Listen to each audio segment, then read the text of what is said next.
Well, good afternoon, everyone. I have 2 o'clock p.m., so let's go ahead and get started. Hello and welcome. Thank you for joining us for the Santee Lynches proposed capacity use area designation public meeting. My name is Jocelyn Walters Brannon, and I serve as the Public Participation Coordinator for the Bureau of Water, and I'll be serving as the facilitator for today's virtual meeting. We also have members of our virtual event team helping behind the scenes with production this afternoon. At this time, I will ask them to introduce themselves.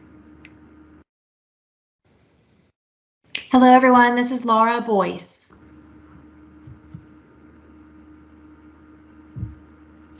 Good afternoon. This is Catherine Yan.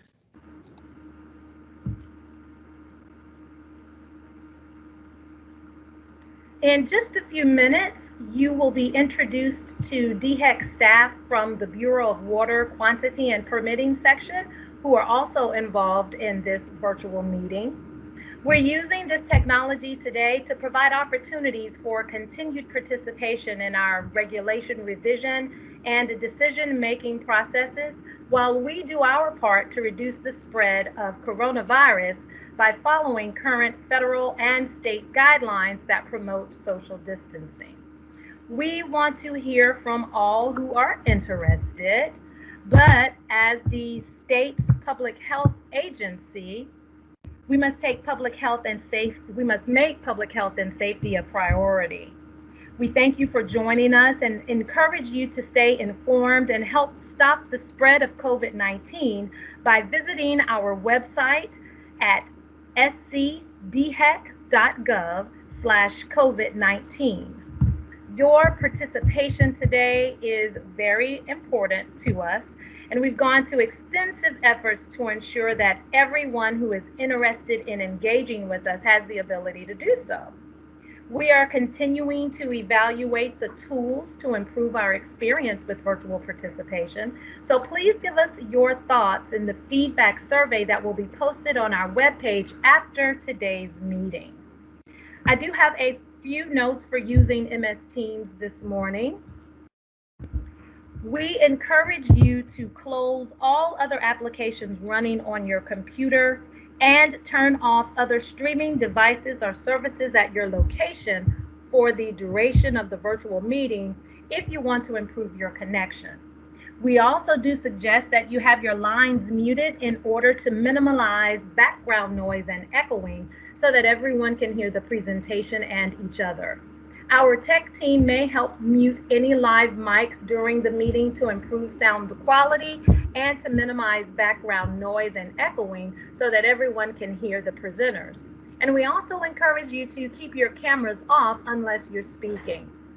After the presentation, we will have time for you to ask questions and participate in discussion.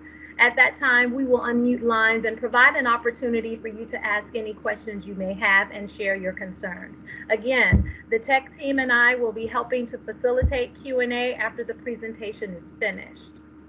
This virtual meeting is being recorded as a resource and will be posted to the Santee Lynches webpage.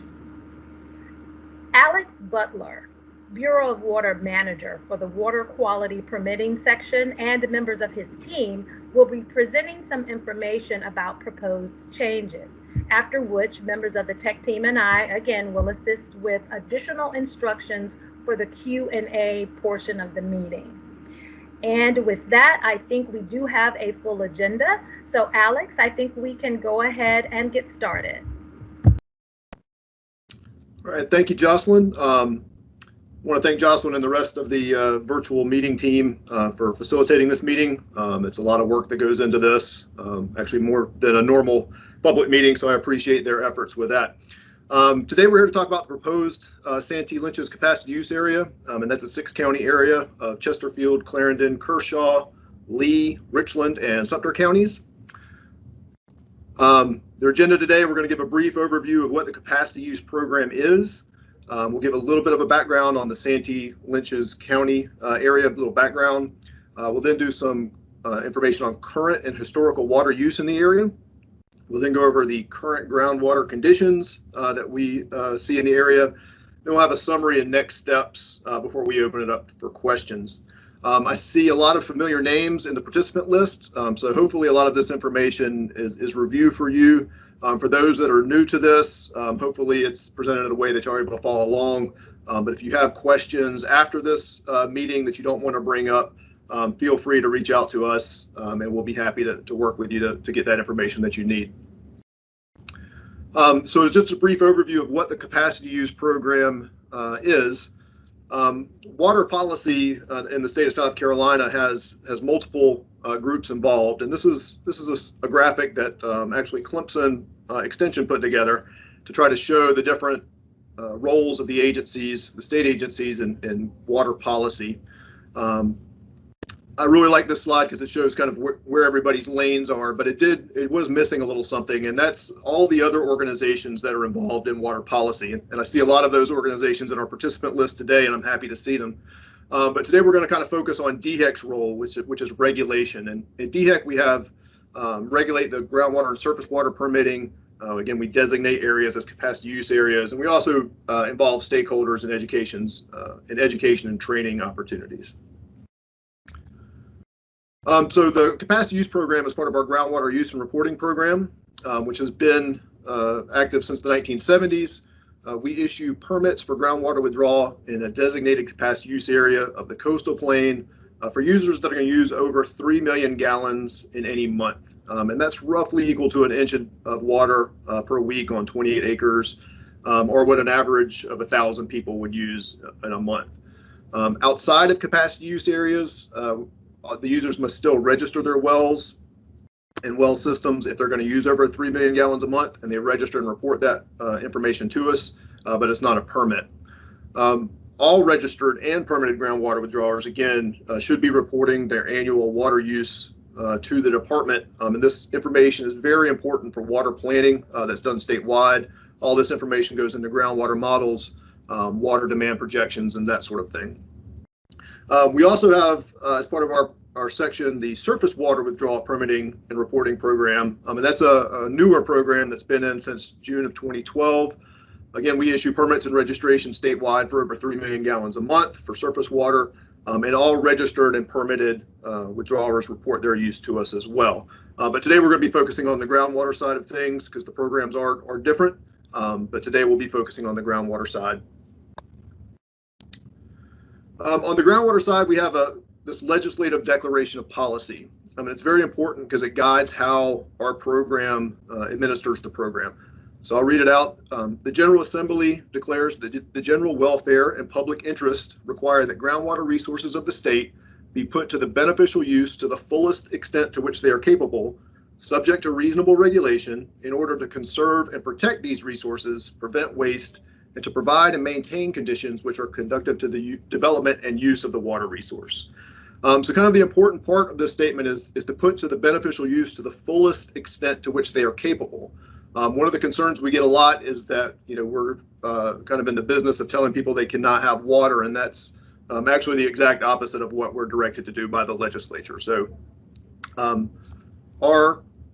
our goal in the capacity use program is to kind of balance these three things that we're directed to, which is, again, to prevent waste, conserve and protect the resource, and then maintain for development and use of that resource. So we have all these kind of competing goals that we try to make sure that we're balancing those for the long-term benefit of the state. Groundwater Use and Reporting Act, how do we designate a capacity use area? A capacity use area is designated where groundwater withdrawal either presents a potential adverse effect to the natural resource, poses a threat to public health, safety, or economic welfare, or poses a significant threat to the long-term integrity of the groundwater source. It can be initiated either by the department or by local government or by groundwater withdrawers themselves can initiate the process. This process for the Santee Lynches area is being initiated by the department.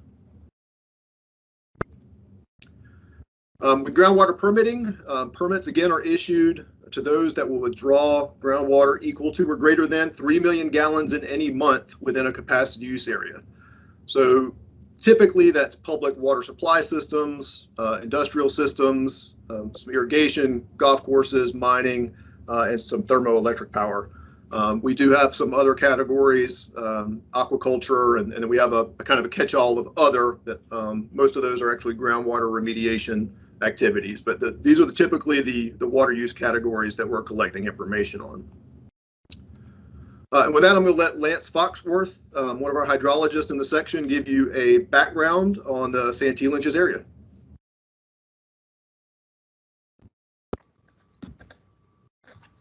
All right, thank you, Alex.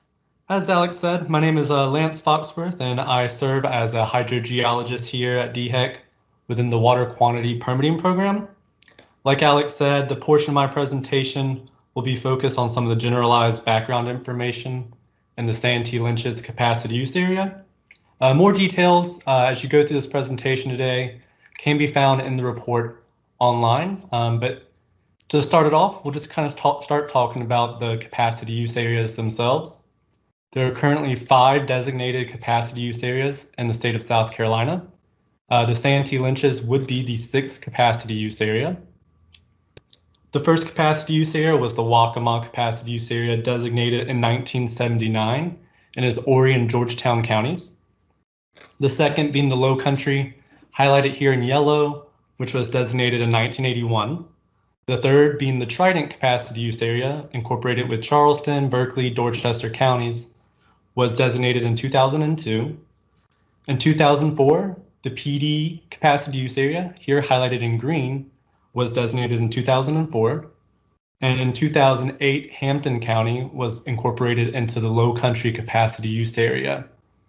Most recently, the Western capacity use area was designated in 2018, and that includes the 7 counties you see there highlighted in blue. The 6th capacity use area would be the proposed Santee Lynches and would incorporate Richland, Kershaw, Chesterfield, Lee, Sumter, and Clarendon counties. In 2004, the State Water Plan suggested and recommended that the entire coastal plain of South Carolina be incorporated in a groundwater management program. And for reference, the fall line there in red, everything east and southeast of that line is considered the coastal plain of South Carolina. And that is where most of our groundwater resources stored in units called aquifers are at. Here's the 6-county area of the Santee Lynches capacity use area and its 2016 designated categorization of land use. The red you see on the map indicates urbanized and developed areas. You can see in Richland County, Columbia there is really prominent. The greens and tones that you see here are mixed forests, deciduous forests, evergreen forests. And then the brown there is also a major color you see, and that's cultivated crops. You can see that Lee County, Sumter County, and Clarendon County, compared to the other 3, do have more cultivated cropland, and you can kind of see that in the data that we will get into later in terms of what water and groundwater is used for in the 6-county area. The range and elevation here ranges from 25 to 720 feet above mean sea level, and the 6-county area is bounded by the Santee, Congaree, Lynches system in the southwest, and bounded by the fall line, that geological boundary we mentioned earlier, in the northwest. The eastern portion of the Santee Lynches capacity use area is bounded by the PD capacity use area. Here's a snapshot at population in 2018 as it is according to the US Census Bureau. Richland County by far has the most population, due mostly in part to Columbia, the capital city, and the residents that live there. Next most populous county would be Sumter. And you kind of read down there that the other counties get down to the smallest county being Lee County with about 17,142 residents.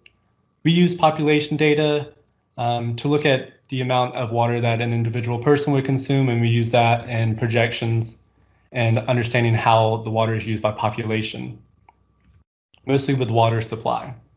And here is a timeline from 2001 of the population in this 6-county area.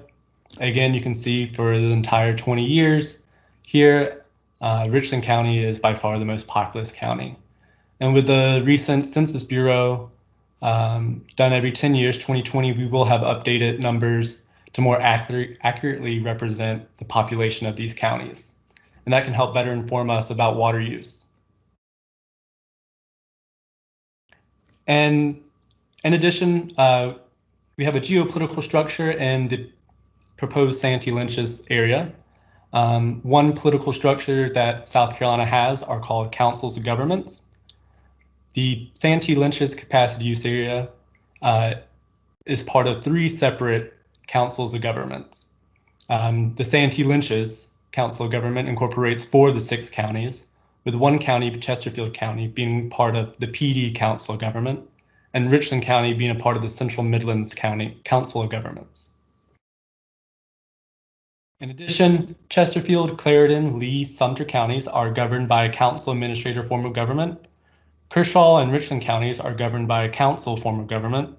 And the cities, towns, and municipalities in the proposed Santee Lynches capacity use area, they implement various forms of government, including mayor, council, council manager, or council-only forms of government. Government partners in the Santee Lynches capacity use area help us in understanding how water resources are used in these areas, as well as our instrumental partners in understanding and engaging with our communities. Just some climate information in the background here.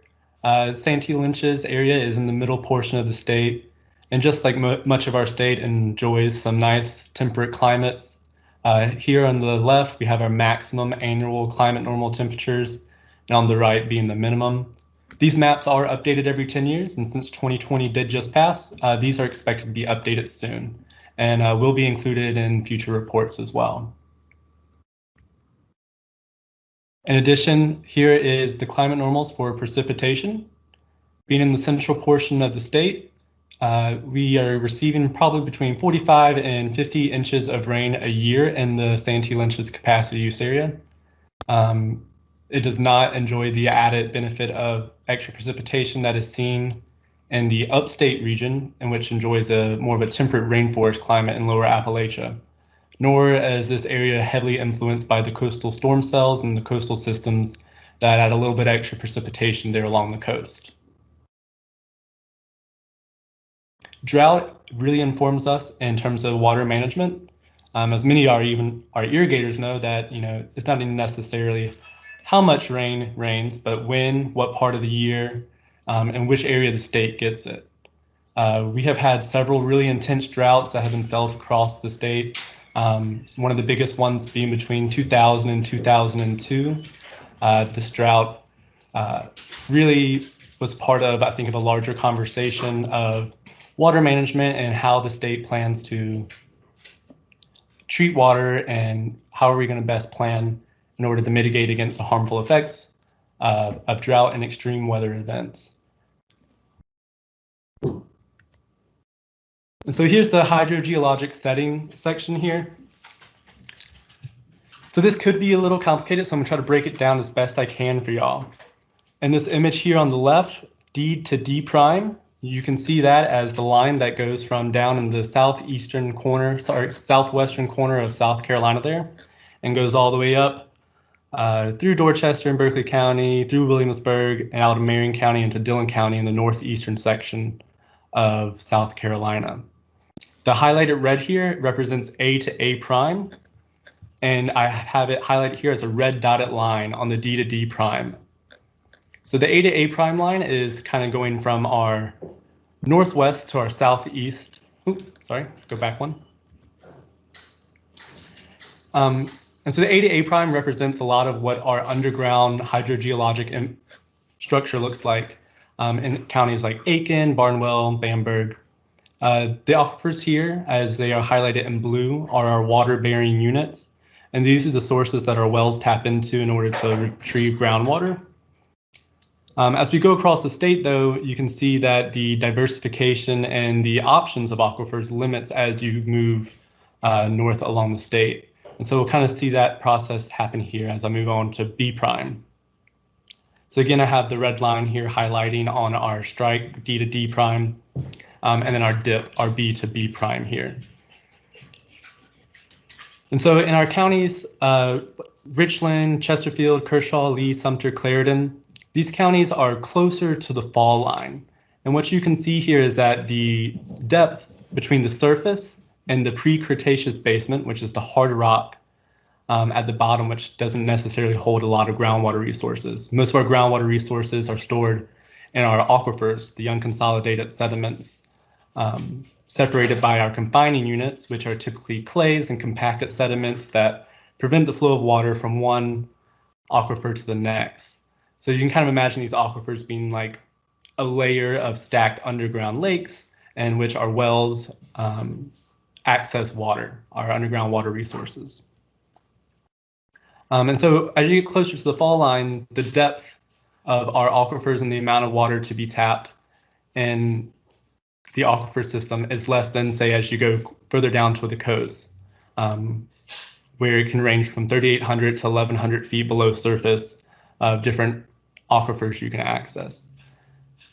And as you go to C prime, you can kind of see here again that the aquifer diversification is less than it is in the southwestern portion of the state. And for the majority of our groundwater users in the Santee Lynches capacity use area, they are dealing with using water probably from the Crouch Branch aquifer or the McQueen Branch aquifer. And these two aquifers for this region are going to be the ones most talked about today in this presentation in terms of groundwater conditions and looking at the water level measurements in this area. So that's just some background information there on the hydrogeologic setting of South Carolina. And in terms of groundwater recharge areas, as you get closer to the fall line, these areas of the state are where a lot of water enters our groundwater systems. Here highlighted in pink and blue, you can see the McQueen and the Crouch Branch recharge areas. So rain that falls here in this part of the state then enters our groundwater system and helps replenish our aquifers. And you can see that aquifers like the Florida and Gordon, which are more present in the western portion of the state, that's where our more diversified aquifer systems are compared to the Santee Lynches side. Just a little aside about surface water here. In the Santee Lynches capacity use area, out of our 8 designated major river basins, 5 of them are present in the Santee Lynches area, including the Saluda River Basin, the Broad River Basin, the Catawba River Basin, the PD River Basin, and the Santee. You know, they say water is one water, whether it's groundwater or surface water, and a lot of the management of groundwater and surface water, they're very interrelated. What happens at the surface impacts what happens underground for our aquifer resources. On the left here, you can see a generalized geologic map of South Carolina. You can kind of see there how the rivers have cut into different units of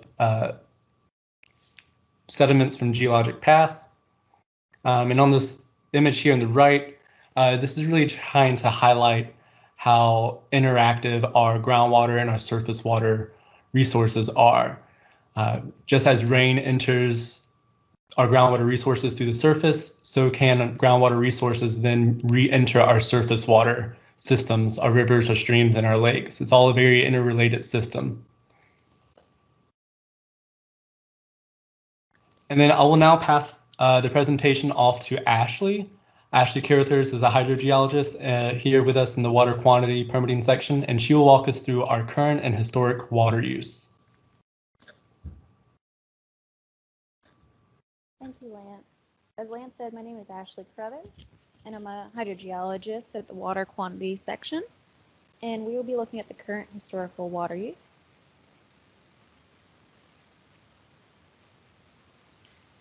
So we'll first be looking at the historical water use and then going to current demands. This first slide is showing us groundwater use over time since 2001. The top graph is groundwater use over the whole Santee Lynches area. From 2001 to 2013, groundwater use remained relatively stable. Since 2013, we can see a steady increase in water usage. This is due to an increase in compliance and demand. The bottom graph is surface water usage since 2000. And we can see that it has remained relatively stable as well. And is a note to add that water law changed in 2012 that we'll see that affects some users later. This slide is showing use by type, We can see that water supply is the dominant use type from 2001 to 2013. Since 2013, we see a big increase in irrigation usage. In 2019, the amount of water reported for irrigation categories surpassed water supply for the first time.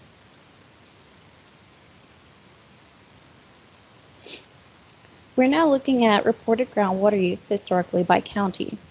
Of these counties, Sumter County reports the highest amount of water usage, with an average of 3 to 6 times higher than the remaining counties.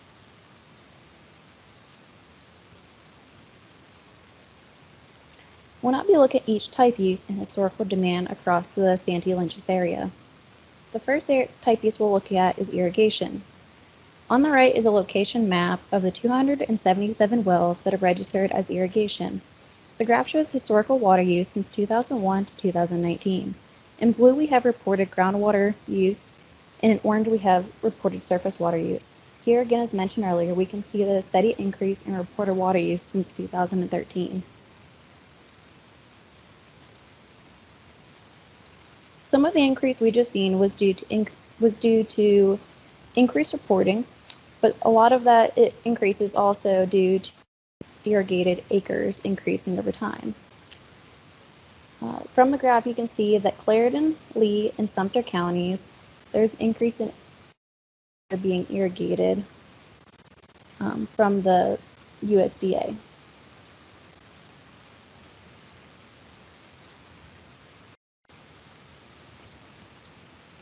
Next, we'll be looking at aquaculture. On the map, you can see that there are 2 aquaculture wells, one being in Richland County and the other in Clarendon County. On the graph, we see the historical reported water use for both groundwater and surface water. Aquaculture is the smallest reported use type. There are 25 registered golf course wells in the Santee Lynches area. On the graph, we see the historical water use. Groundwater use remains relatively steady, but as we see a large drop in the surface water usage in 2013.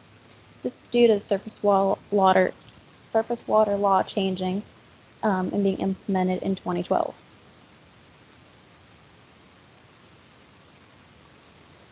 Industry is the next type we'll be looking at. There are currently 63 registered wells, mostly in Richland and Kershaw counties. From the graph, you can see that industry reports the majority from surface water sources. Both groundwater and surface water usage has remained relatively stable. Water supply has 143 registered wells across the Santee Lynches area and is the largest reported water use type until irrigation slightly surpassed water use in 2019. The reported water use has remained relatively stable in both groundwater and surface water.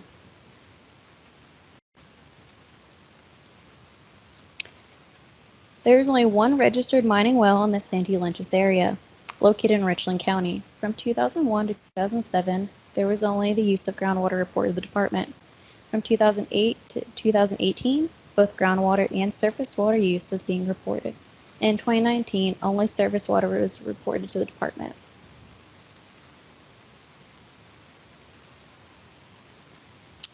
On the left is a stacked graph showing each county's 2019 reported groundwater use by type. From this graph, we can better see how the current groundwater demands vary and compare in each of the 6 counties. In 2019, there are currently 510 registered groundwater wells reporting water use in the Santee Lynches proposed area. The map on the right shows the location of the 510 wells. They are color-coded to match the graph on the left-hand side, and they are done by type use. The size of the dot represents how much water was reported to the department on the 2019 water use reports. On the left side of the map is a legend that shows the range in which each dot size represented in millions of gallons. From this map, we can better see where the majority of wells that currently report high amounts of groundwater use and how the concentration of these wells affect one another. I will now be passing it along to Andrew Hughes to talk about current groundwater conditions.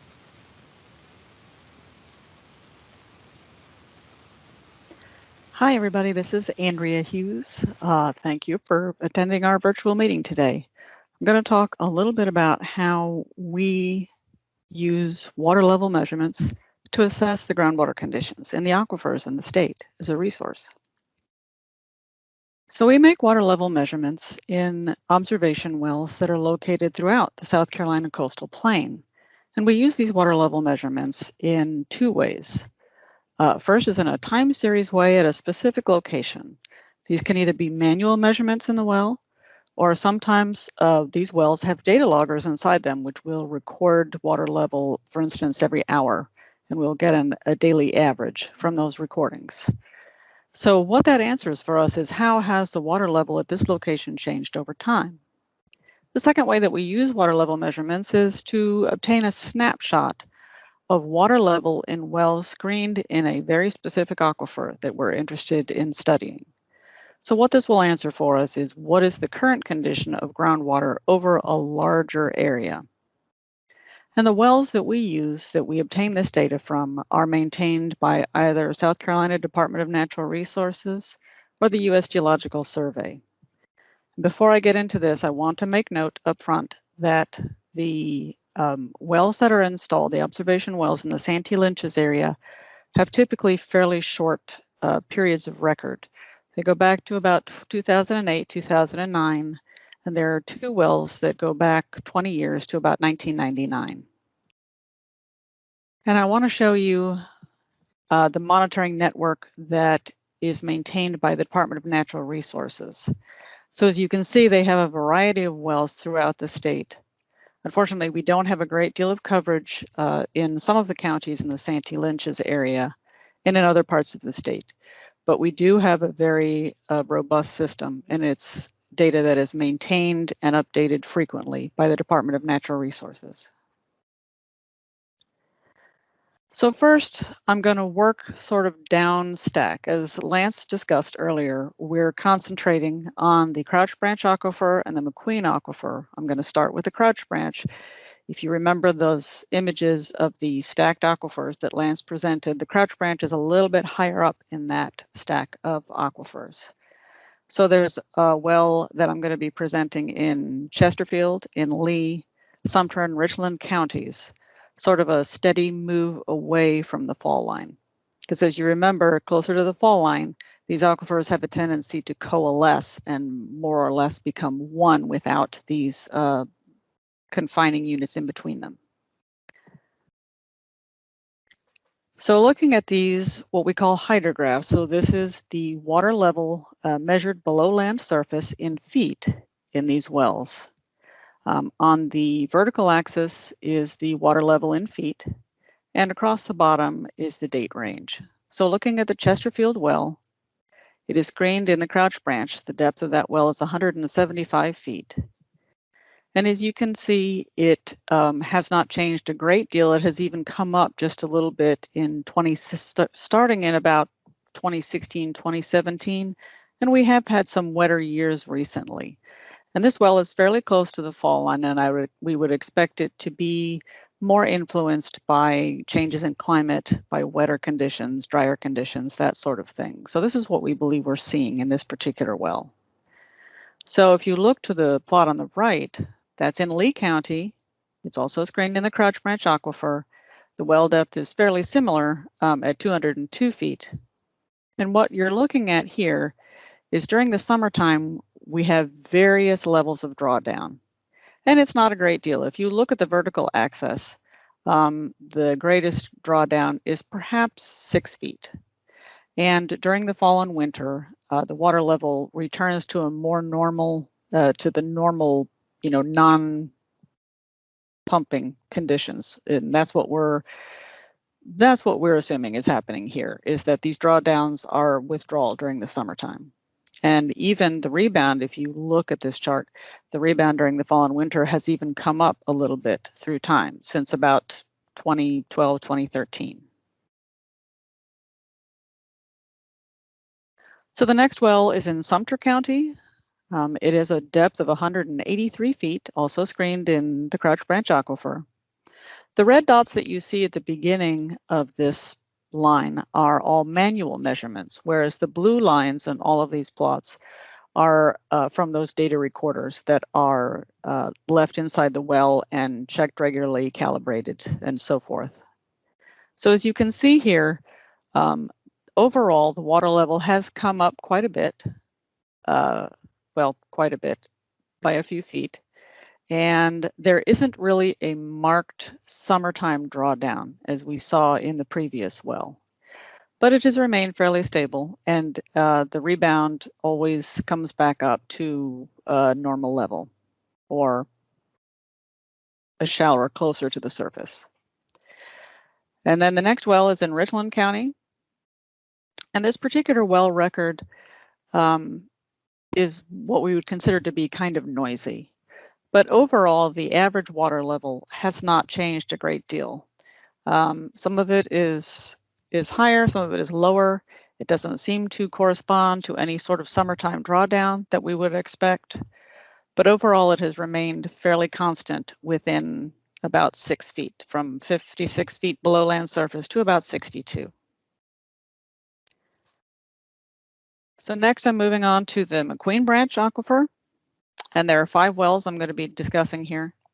The Chesterfield well, as you can see with the coral color of that dot, that pinkish coral color, that one is maintained by the U.S. Geological Survey.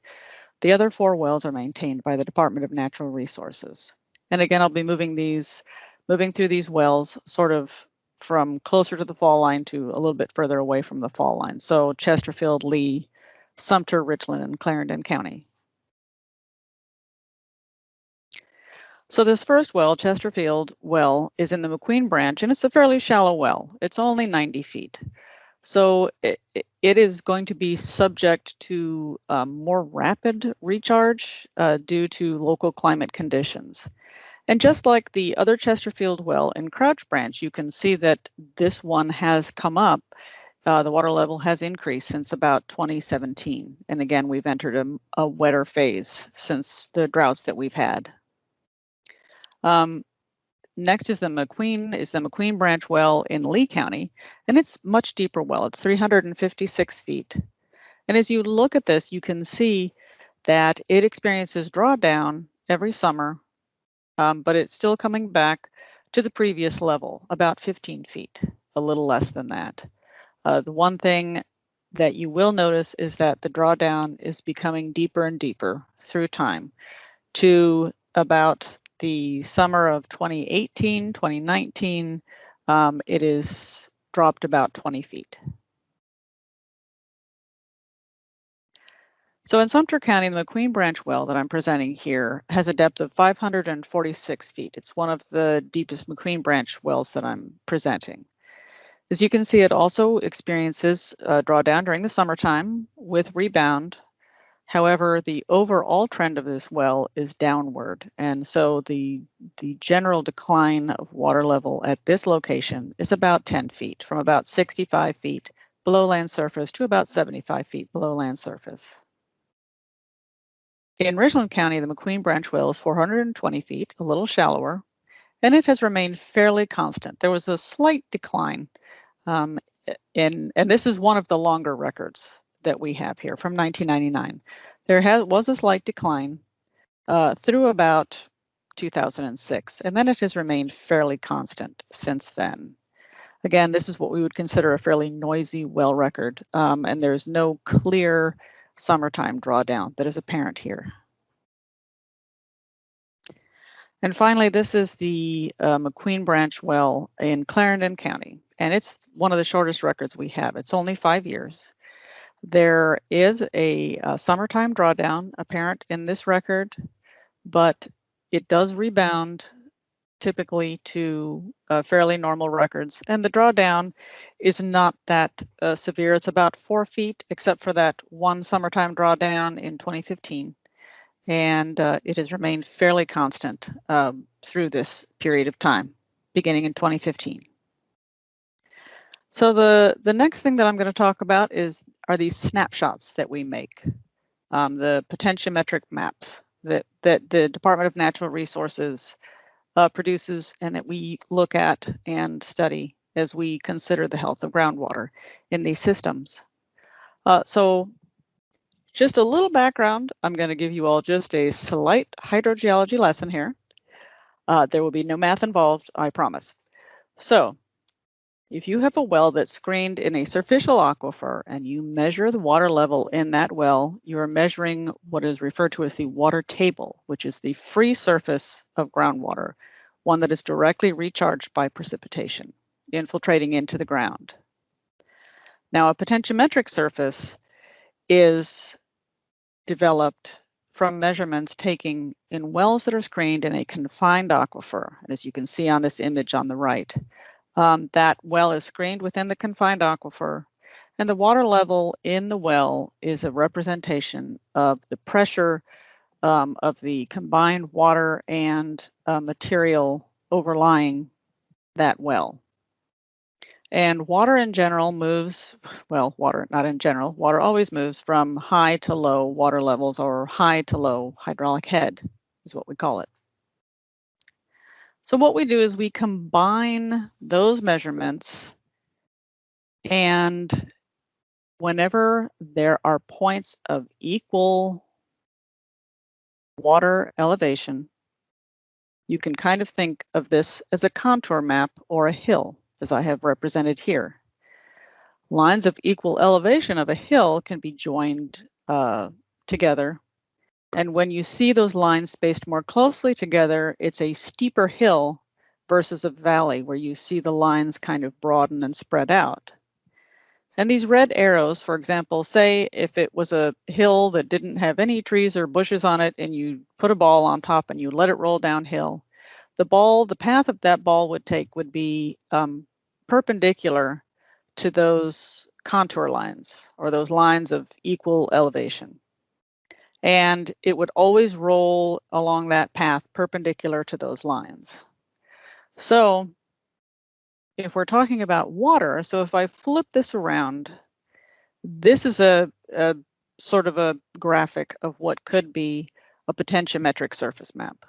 So if you think of this as a potentiometric surface map, to the upper left would be inland.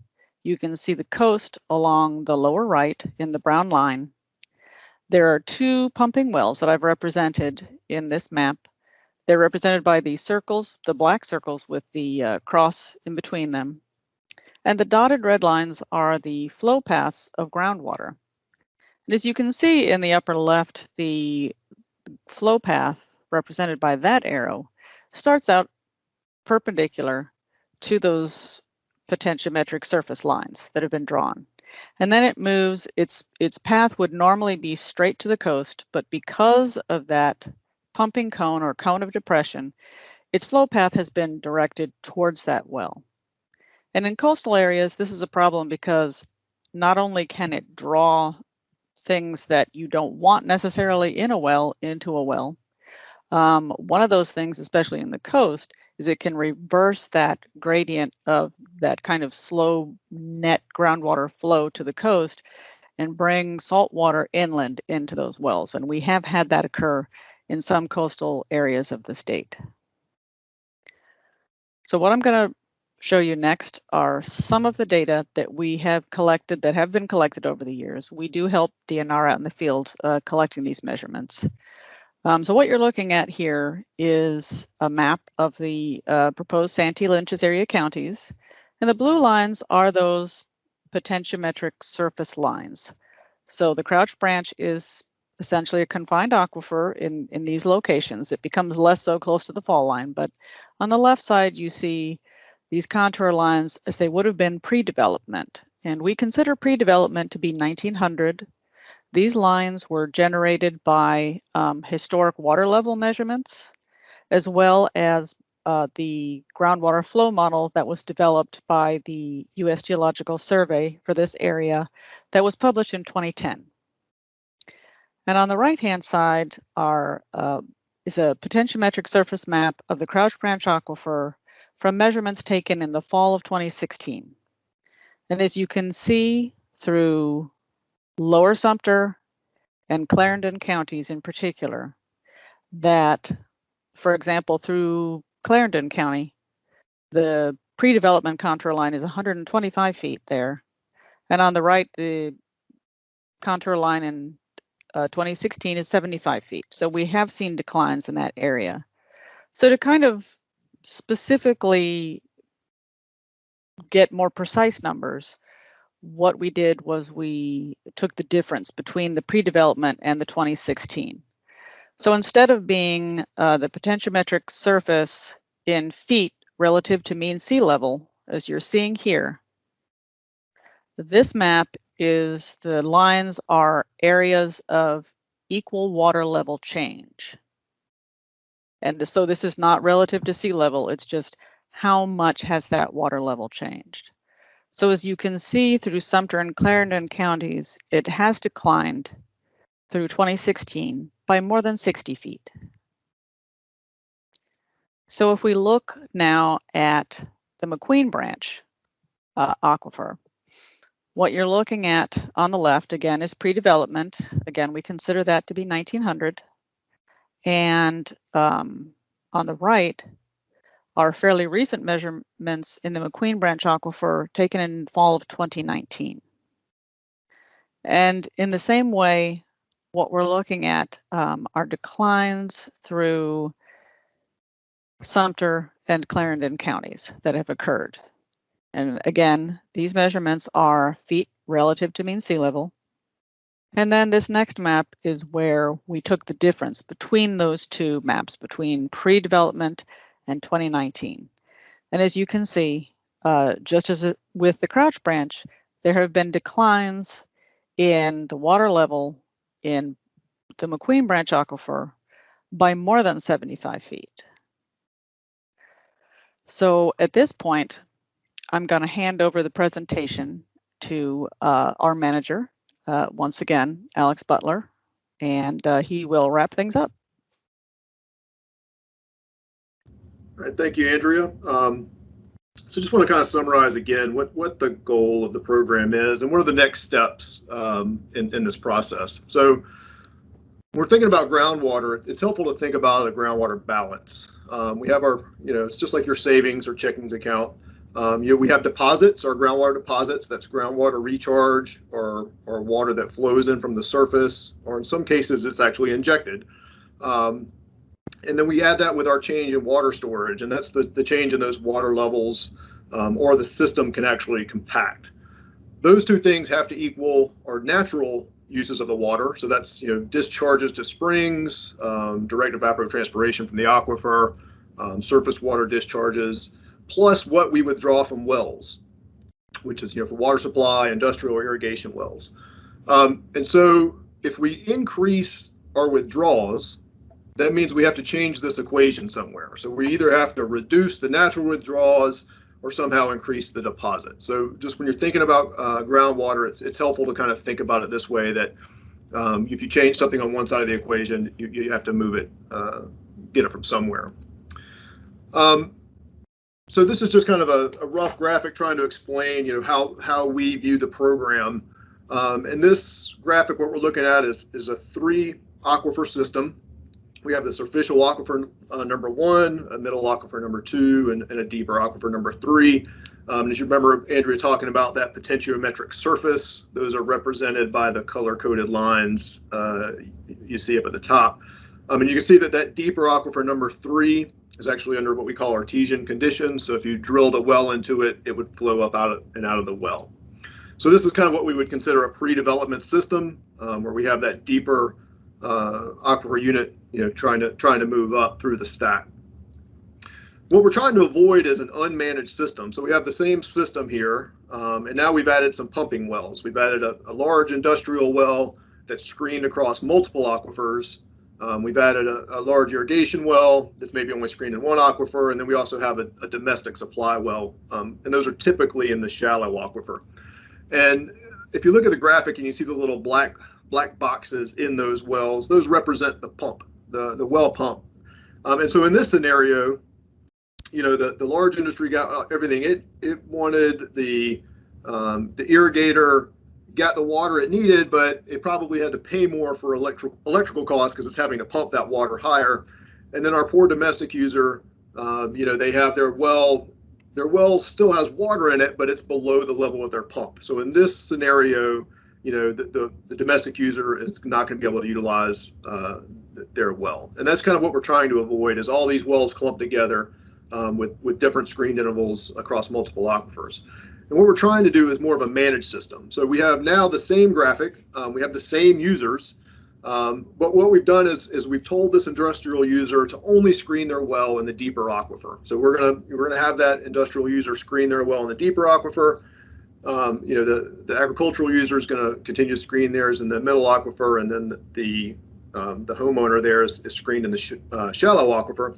And so we're taking the same amount of water out of the system, which means we're decreasing a discharge somewhere, likely into a surface water downstream or discharge to the ocean. But our users are able to get the water that they need for their intended purpose. And that's the goal of the program, is to make sure that both our users and our natural resource, our direct flow to streams, get the water that they need without waste, and making sure that we can use this water resource well into the future. So again, the program is not about telling people they can't have water. It's about making sure that everybody can get the water they need. So you saw a lot of Andrea's data. A lot of these wells that we have short periods of record, and maybe not all of them are showing declines. Some of them are steady, some of them are actually showing increases. Some of that's just due to where they are in the geology, and then also the time frame from which we have record. So sometimes you'll hear the question, well, why do anything now? Some of these wells are not showing declines. And the reason is, when you think about a project life cycle, we have high risk. As time goes on, your uncertainty and risk decrease, but the cost of making any changes increases. And that's very true with our groundwater system. If we are allowing wells to be installed across aquifers, it's very expensive to change that later. If we're clustering wells together, and letting kind of unmanaged growth happen, it becomes very costly to fix that at a later time. If we kind of get at it on the front end, we can reduce those costs. So we can, over the life of this project, manage it so that we don't have these big costs later. Another benefit of the program is a lot of these wells in these areas that you saw Ashley present on, we have the water use information, but we don't have good information on how those wells are constructed. One of the ways we gather that information is through our permitting process. So, we would get better information about who is using the water and where that water is coming from as part of the permitting process. So based on all the information we have after looking at the initial assessment, the staff have determined that capacity use designation for this area is appropriate. Based on the increase in the number of high capacity wells, we have an increased demand on the groundwater system, and we expect that increased demand to continue. We do have the potential for negative impacts to existing users as well as the natural system, which is what we're trying to prevent. And again, management of the resource only gets more difficult in the future. So if we put off kind of getting this into a management situation, that's when we start to get problems, and they become very hard to fix once we get into the future. So what are the next steps in the process? The staff have determined that we feel like the capacity use area is warranted, but that decision is actually made by the DHEC board. So the department will continue to receive comments on the report, the initial assessment, which is available on our website, until February 13th. We also will have another informational session on January 12th for those that want to watch the same presentation again. But we will receive comments until February 13th. We're also going to put these recordings of the presentation online for people who weren't able to attend in person virtually, so they can have time to view it, and we'll take comments again until the 13th. Once that is complete, we will then put a notice of a public hearing in the state register, and then we will have a public hearing and a presentation before the DHEC board. The public hearing usually in these takes place at the board presentation, but that's not necessarily how it will happen going future. There may be a separate event for a public hearing, but that will all be published in the state register. And we'll certainly, anybody who's on our mailing list, let them know the dates of those activities. So kind of, after, if it were to be approved by the board, and I see an error in this slide, but if the board were to approve the Santee Lynches capacity use area, we're shooting for getting this before the board in the summer of 2021. So, coming up into the May to June timeline. The DHEC board, obviously, with the COVID-19 health crisis, has a lot of things on its plate, so this is certainly subject to change. But if we assume that we get this before the board and the board approves it in the summer of 2021, what would happen next?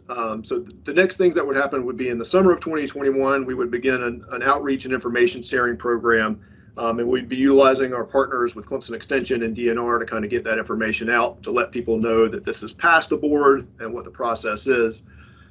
We then would get together a stakeholder planning work group. So what we try to do is get a work group of different water users and different water interests together to kind of develop a local groundwater management plan. The law and regulations require us to develop a local groundwater management plan, so we want to get our stakeholders involved to do that. The process for that usually it should take about 6 to 7 months. So we're looking, into the winter of 2020. I'm sorry, another error on this graphic. The winter of 2021, we'll have a draft plan hopefully available, and then in the spring of 2022, we'll be looking at finalizing that plan and publishing it for public comment. The plan, once we've got that draft plan finalized, does have to go back before the DHEC board, and there's another public hearing on that. So the proposed plan would go back before the DHEC board for review. Again, time frame we're looking at is 2022, the summer of 2022. And then, looking to implement the program with permitting consistent to that plan, likely sometime in the fall to winter of 2022. And again, this timeline is all subject to board approval, and obviously having to deal with our current COVID situation. So once we kind of get through that planning process, a lot of the questions we have is what's the permitting process like for people that are existing users or people that want to become users. And the permitting process is, the applicant would submit an application and any required documentation to the department to become a potential groundwater withdrawer. The first thing the department's going to do is review that application for completeness. Just kind of, did you fill out all the things in the application? Did you submit all the required documents? And then we'll perform a technical review of the permit. And what we'll be looking at there is, how are you looking to construct this well? Are there likely impacts to other existing users? Are there likely impacts to the natural system? Once we've completed that review, all new and modified permits must be public noticed. And so that public notice happens in a local publication for 1 day with a 30-day comment period. So the department actually sends you the language to put in the local paper. You put it in the paper, and then there's a 30-day comment period. We also put the public notice on the DHEC website. And after that 30-day comment period, if we don't receive comments back, or if we don't have any substantial comments back, then a permit to construct is issued for any new wells that need to be installed. And then after we get all the construction information back from the driller and the permittee, and it matches up what they submit in their application, we then would issue a permit to withdraw. Again, we do require that all the well records be submitted prior to the issuance of that permit to withdraw. For our existing users, so people that already have wells in the Santee Lynches capacity use area, potential capacity use area that are registered with us, those initial permits will be based off what you've historically reported to us. So if you've been reporting for a number of years in the Santee Lynches area, what we'll be doing is looking at that reported data that you've submitted to us to develop your initial permit. Those permits are not public notice. Those permits are issued out. It's kind of like a grandfather, but we do require that they have been registered with us previously, and that the use you'd be looking for falls within our industry standards. So you want to make sure that we're not issuing any permits that are kind of outside of industry standards. I do encourage everybody to contact us. We're getting ready to open it up for questions. We'll certainly take them here, but I know that there's often a lot of questions that come up later, or maybe questions that don't want to be brought up in a public setting. We've created this email address for that sort of thing. It's gwquantity@dhec.sc.gov. I encourage you to email that with any questions or data you may want from us, and we're happy to provide that information. And with that, I believe we're ready for the question session, which Jocelyn is going to moderate for us. Thank you, Alex. Ladies and gentlemen, there are several ways that you can share a question or comment. If you joined the meeting by computer, you can use the floating toolbar to raise your hand and then unmute the mic as you are called upon by a member of the virtual event team. Also, by computer, you can use the chat box to ask your question, but please note that anything shared in the chat is visible to all. If you have called in by phone, use *6 to unmute yourself, and we will call on you using the last 4 digits of your phone number. So those are a few tips and pointers for you on how to ask a question. And let's open the floor to any questions or concerns.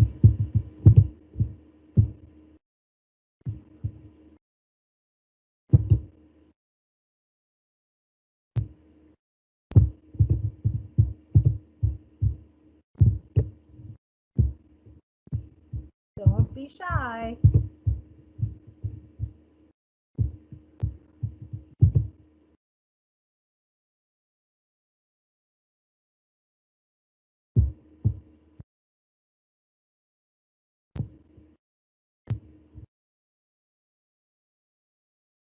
Any questions or concerns? That was a fabulous presentation with a lot of information. And I'm guessing that many of you may have began your attendance with some questions in mind that have been answered because you've had such a wonderful presentation from this team. But I'll give us a few more minutes to see if anyone wants to raise their hand or unmute themselves to ask the team a question. And I see Mr. John Baker has a question. Yes, sir, you can unmute yourself and ask your question.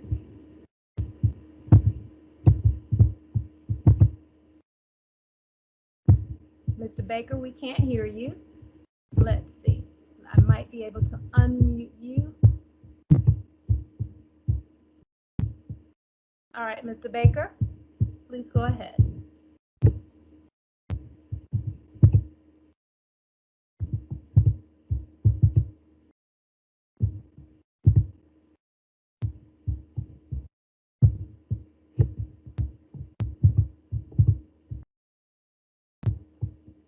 Mr. Baker, if you're speaking, sir, we can't hear you.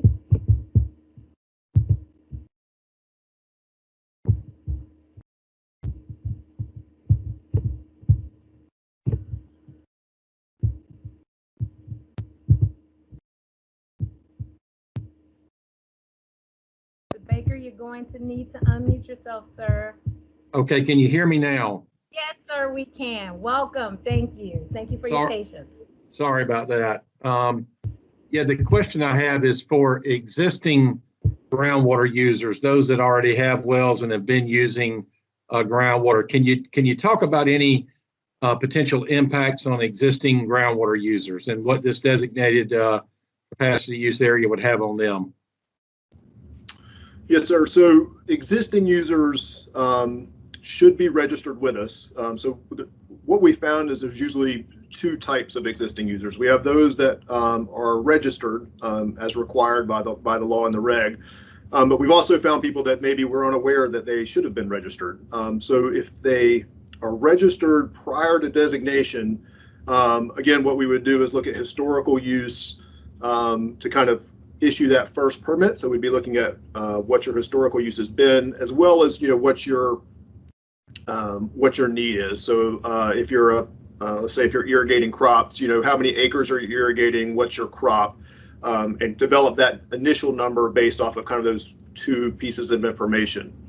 We do like to have a bit of a period of record when we're making this decision. So if you've only been growing crops for a couple of years, we'll certainly be weighting more heavily on kind of the demand of the crop for that acreage versus what you've actually reported to us.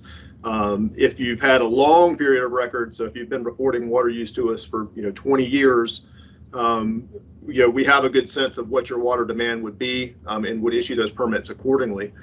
Generally, what is done is we take your highest reported use, and the initial permit would be issued for roughly 120% of your highest reported use. Again, assuming that that is within an industry standard. And I hope that answers your question. As far as permitting goes, you do have to fill out a permit application. So we would certainly be in touch with all our registered users to get them that information. So you fill out a permit application. We'll be trying to gather some information about your wells. Hopefully, we can track some of that information down. We do have cases where the wells are just so old that doesn't seem to be any record of how they were installed, and we have to deal with those appropriately. But for the most part, nothing really changes. If you're reporting water use to us, the only difference is we go through this permit process, once every 5 years, and then it would be renewed on a 5-year basis. Thank you. Yes, sir. Do we have any additional questions? I see that Mr. Charlie Gray has raised his hand. Please, sir, unmute yourself and ask your question. Hey, Alex, this is Charlie Gray. I was just wondering how you guys are going to factor in the state water plan. I know the PD Basin is up next for study, PD Yadkin Basin. Are you guys going to adjust your formulas relative to what comes out of that plan, or how do you keep? Is this thing going to continue to change over time as new data is available and that kind of thing? Does that make sense? Yeah, Charlie, thanks for the question. It's a really good question. So for those that aren't aware, the state is in the process of updating the state water plan. That effort is being headed up by the Department of Natural Resources. And the way they've structured this plan is that each of the river basins is kind of going to develop its own local plan. So as kind of Charlie was alluding to, the PD River Basin will develop its own plan. The Broad River Basin will develop its own plan. And all those plans will kind of feed into a larger state water plan. This process is kind of in the early stages. They just last year formed the Edisto River Basin Council, was the first one. And as Charlie said, I believe the next one on tap is the PD. How we envision this working is, everything that we do in the capacity use area is kind of designated by statute. So all our activities are kind of feed in from that laws and statutes. We do anticipate trying to coordinate with the state water planning groups. It's important that we do. So as part of the Santee Lynches area, we would be forming this groundwater stakeholder group to kind of help build the local groundwater management plan. And we anticipate that group will need to be in contact with the river basin councils formed by DNR to kind of keep each other informed as to what's going on. We do want to incorporate as much of the state water plan recommendations that we can into the program, again, while staying within the bounds of the laws and statutes that we have. So whereas the state water plan doesn't necessarily have to be bound by what currently exists, this program does. So unless the state water plan we're able to effectuate some change on the regulatory side, we have to stay within the bounds of the law and reg.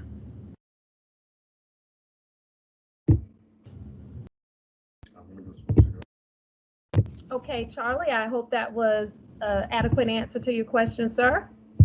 Yeah, thank you very much. Thank you, Charlie. Any additional questions?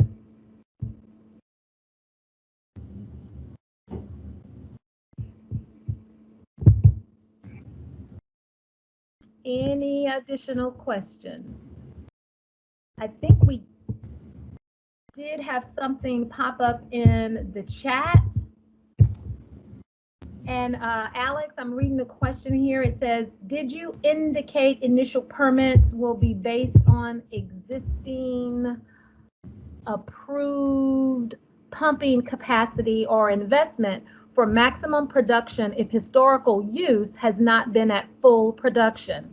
That could present serious problems for our industry. And Alex, if it's okay, I'm going to restate that question.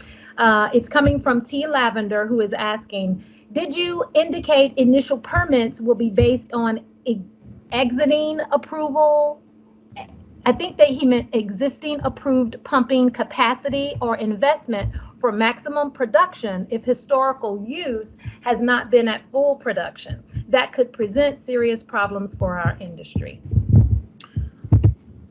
Yeah, Mr. Lavender, so the initial permits are based upon historical use. What I was saying is if we don't have a long period of record for historical use, we would then kind of turn towards our industry standards. So again, if we're talking about an irrigator, we have kind of calculations about how much water, if they're putting an inch a week down on 70 acres, how much water does that mean they would need during a growing season? Same for industrial users.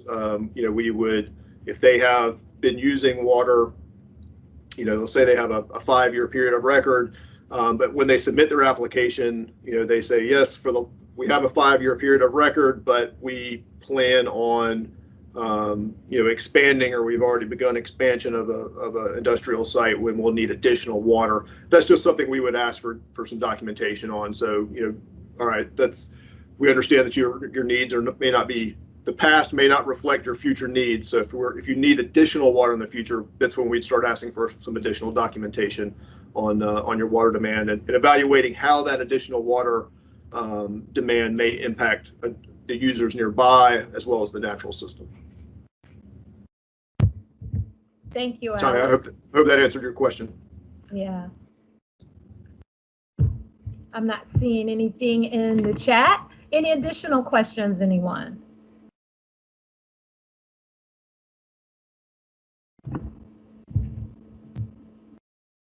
And just as a reminder, you can raise your hand to let us know that you would like to ask a question, then unmute yourself, or you could place your question in the chat and we'll be sure to call on you. Any additional questions?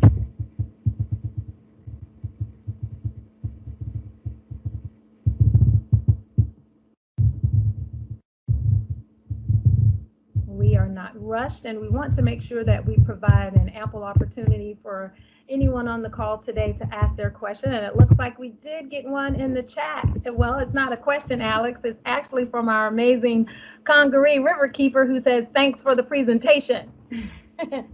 Thank you, Bill.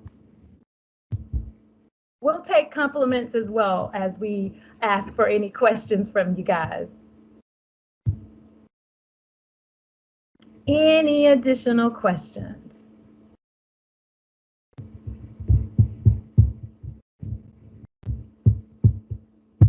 Well then, Alex, I'm not seeing any additional questions. And well, I will just add, Jocelyn, before we wrap it up, I will add, I've clicked the slide back to this email we've created. If you think of a question or you have a question that you didn't want to ask in the public forum, please feel free to reach out to us at this email, and we look forward to hearing from everybody. Yep, and that email is gwquantity@dhec.sc.gov. We've had an excellent presentation this afternoon and some good discussion. And if there are no additional questions, on behalf of DHEC, thank you all for being a part of this meeting and have a great rest of your day. Goodbye.